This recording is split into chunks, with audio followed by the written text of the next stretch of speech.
도키도키 아니야 도키도키. 그러네. 네, 안녕하세요. MCA 3주차 아티클 발표를 맡게 된 김도훈입니다.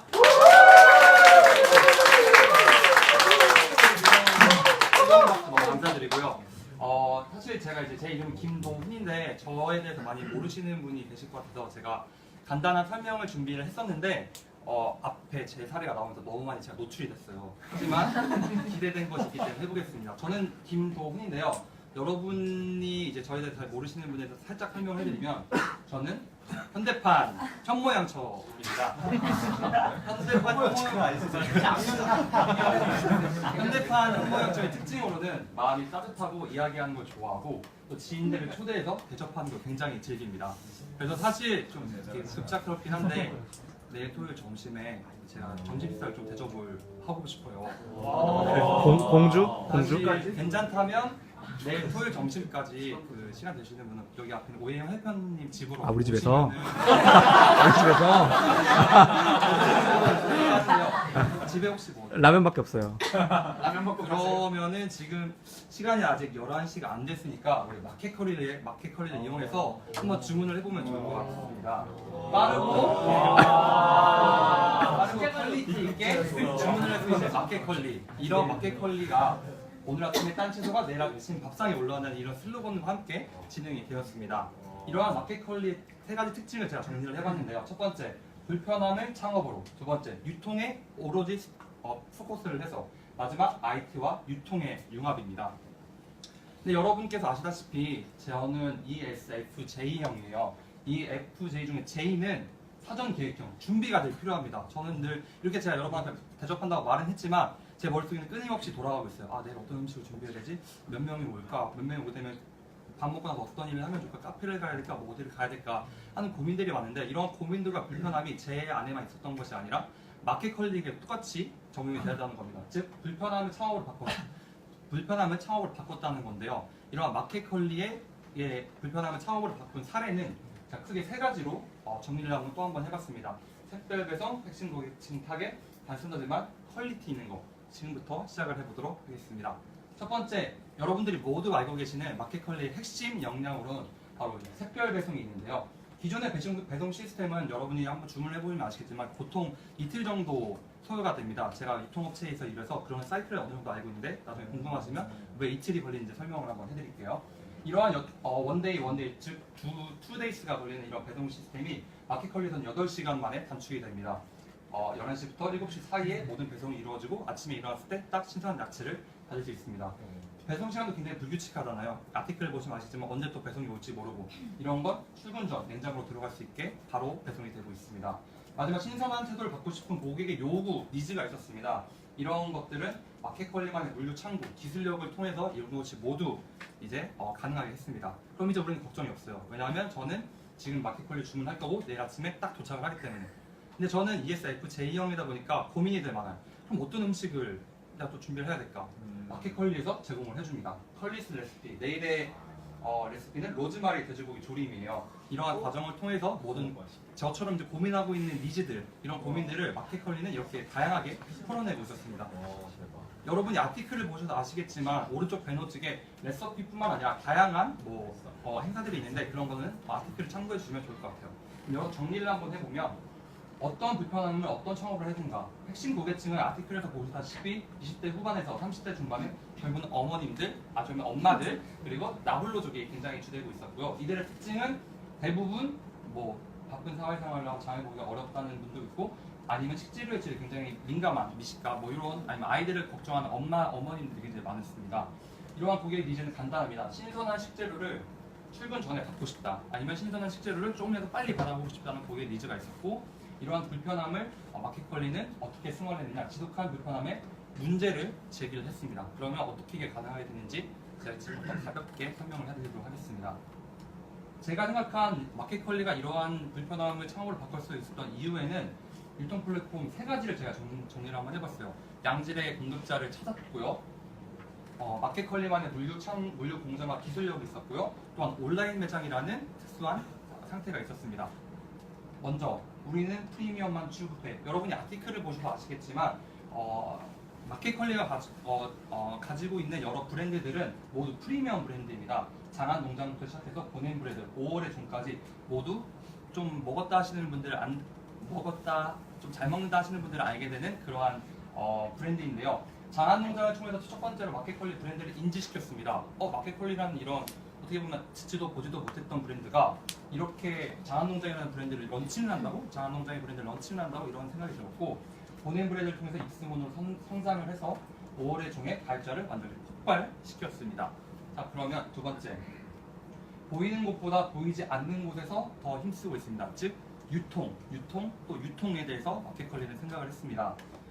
마켓컬리는 자체의 물류 공장과 콜드체인 시스템이 있는데요. 자체의 물류 공장 아시겠지만 콜드체인 시스템은 가볍게 설명을 드리면 저희 물품이 저온 보관될 수 있는 기술력을 말합니다. 그래서 아침에 새벽 7시 일어났다 나갔을 때 그냥 물품만 달랑 보관되는 게 아니라 이걸 적정하게 유지시켜줄 수 있는 시스템, 포장을 시켜줄 수 있는 기술력을 말하고 있습니다.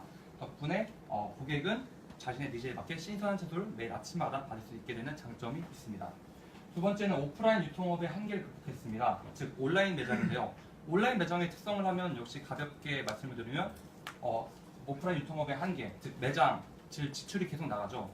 임대업을 통해서 하면 오프라인 매장 마켓컬리는 온라인 매장으로서 이러한 불편함을 완전히 해소시켰고 비용을 줄일 수 있었으며 그 비용을 통해서 고객들에게 좀 더 양질의 프리미엄의 브랜드를 값싸게 제공해줄 수 있다는 사실을 우리는 알 수 있었습니다. 또한 어떤 게 있을까요? 온라인 매장에 역시 우리는 늘 잠잘 때마다 페이스북을 확인을 하고 감사하게 오늘 어떤 게 왔나 이렇게 확인을 하잖아요. 접근성이 용이하다는 장점이 있습니다. 세 번째, 마켓 그렇다면 세 번째 특징은 IT와 유통의 융합입니다. 우리가 이제 많이 첫 주차 아티클을 통해서도 배울 수 있었는데 마켓컬리만의 책임관리 시스템이 있다는 거예요. 마켓컬리는 이제 다른 타 유통업과는 다르게 제품을 직접 구매합니다. 이게 무슨 뜻이냐면 책임을 진다는 거예요. 내가 먼저 사놓고 못 팔든 내가 일단 팔겠다. 이제 이러한 어떻게 보면 마켓컬리만의 특성이 다른 유통업체로 하여금 좀 더 신뢰감을 줄 수 있었고 또 리스크를 그 다른 업체 측에서는 지지 않을 수 있었습니다. 하지만 반대로 마켓컬리 측에서는 굉장히 큰 리스크를 갖고 있는 거잖아요. 신선 채소기도 하고 유통기한이 길지 않은데 어떻게 이걸 팔 수 있을까? 답은 데이터입니다. 데이터에 집착을 하게 됐습니다. 여기서의 데이터란 기존에 있는 판매 데이터와 변수 데이터를 섞어서 수요의 추측 모델을 운영했다는 건데 즉 제가 내일 돼지고기를 몇 킬로 주문할 건지 마켓컬리는 이미 알고 있다는 뜻입니다. 왜냐하면 기존의 데이터와 변수 데이터를 조합했기 때문입니다. 이거에 대한 실질적인 방향을 저희가 한번 설명을 해드리면 이것을 가능하게 할 수 있었던 것은 분석팀이 있습니다. 즉 빅데이터 분석팀과 MD, 상품기획이라는 MD가 같이 머리를 싸매고 고민을 해서 수요 예측이 얼마나 될지 그리고 물류창고로 오는 모든 물품을 예측해 물류창고에 미리 입점을 시킵니다. 그 다음에 상품 있고 그 다음에 오후 3시에 주문했던 그런 상품들이 자기 공장에 오게 되고 12시까지 모든 걸 취합하고 포장한 다음에 12시부터 이제 배송이 시작되는 시스템을 가지고 있는 겁니다. 여기까지가 이제 제가 아티클을 정리해봤던 사항이고요. 이러한 여러분이 아티클을 보셔서 아시겠지만 이러한 마켓컬리에게도 물론 개선할 점이 필요하잖아요. 그 벤치 사례를 이 아티클에서는 아마존에 들고 있었습니다. 아마존이 미국의 마켓컬리인 홀푸드죠. 훨씬 더 크고 좀 더 이제 많은 고객층을 갖고 있는 홀푸드를 인수를 했는데요. 이것이 뜻하는 바는 유통과 IT의 융합, 즉 유통은 마켓, 홀푸드, IT는 아마존에 해당이 되겠죠. 이것을 통해서 예측 배송을 더욱더 가능하게, 좀 더 세밀하게 가능하게 합니다. 마켓컬리와 같습니다. 이것을 가능하게 할 수 있었던 도구적인 면으로는 엣징 컴퓨터가 있는데요. 여기서 이 엣징이랑 가까이, 모서리, 즉 소비자 근처에 물품을 미리 옮겨놓는 겁니다. 미국의 경우 굉장히 토지가 광활하기 때문에 뭘 하나 살려가면 늘 이렇게 차를 타고 나가야 되잖아요. 아마존 쪽에서 이것을 데이터를 분석을 해서 홀푸드 만약에 헤린보백 옆에 있는 슈퍼마켓에 살 것 같으니까 니즈가 있을 것 같으니까 그쪽에 갖다 놓자. 그러면은 어떻게 될까요? 기존에 미국이 넓어서 받을 수 있었던 한 5일의 배송 시간을 3시간, 7시간 이렇게 단축을 시킬 수 있었던 그런 것을 시도하기 위해서 아마존이 마켓컬리, 즉 홀푸드를 인수를 하게 된 것입니다. 그런데 말입니다. 이러한 마켓컬리의 성장을 위한 더 나은 고민은 없었을까요? 저는 계속해서 고민을 해보게 됐습니다. 국가로서 어떻게 하면 마켓 컬리가 조금 더 멀리 나아갈 수 있을까라는 고민을 하는 끝에 이러한 질문을 제 스스로에게 한번 던져봤어요. 마켓 컬리에게 오프라인 매장 개설은 필요한가라는 질문입니다. 여러분이 알겠지만 온라인 매장은 확실히 한계가 있기 때문에 과연 마켓 컬리가 오프라인 매장이 꼭 필요한가? 필요하다면 그 이유는 뭘까? 필요하지 않다면 그 이유는 뭘까에 대해서 고민을 해봤는데 저는 일단 아마존 사례를 예를 들어서 아티클에 나와 있는 대로 정리를 한번 해봤습니다. 제가 앞에도 말씀드렸다시피 아마존이 이미 오프라인과 온라인의 벽을 허무는 옴니 채널을 이제 선도적으로 주장했던 기업인데 오프라인과 온라인의 벽을 허물었습니다. 즉 기존에 있던 이 온라인 매장에서 아마존 부스라는 대학가 근처에 서점을 하게 된 건데요. 이렇게 하게 되면 무엇이 좋으냐? 다양한 고객 경험을 제공하게 하고 온라인 상품 수량에 좀 더 빨리 받을 수 있다는 고민이 있습니다. 자, 이제 ESFJ A형의 또 다른 또 고민이 시작이 되죠. 고민하게 됩니다.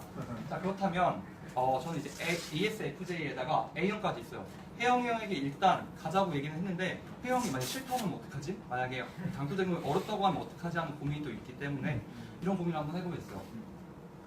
다른 타의 집을 말고 지방에서 오던 제가 서울에 있는 여러분들에게 공간을 어떻게 요리를 제공할 수 있는 공간이 있을까? 고민을 한번 해보게 되었고 또한 기존의 고객 타겟층이 아까 말씀드렸다시피 20대, 30대의 젊은 층이 모여있는 이것을 40대 이상의 고객에게 신뢰를 줄 수 있을까? 즉 어떻게 하면 노출을 시키고 어필을 시킬 수 있는가에 대해 고민을 해봤습니다. 그래서 제가 알게 된 컬리만의 공간, 제가 생각했던 앤서는 컬리스 쿡방입니다. 체험혁명을 바탕으로 한 거고요. 이걸 간단히 설명을 드리면 매장을 하나 임대를 하여서 한쪽에는 마켓컬리가 이제 취급하고 있는 다양한 신선 제품들을 디스플레이해 놓고 직접 만지고 보고 느끼고 씹을 수 있게 제공을 해줍니다.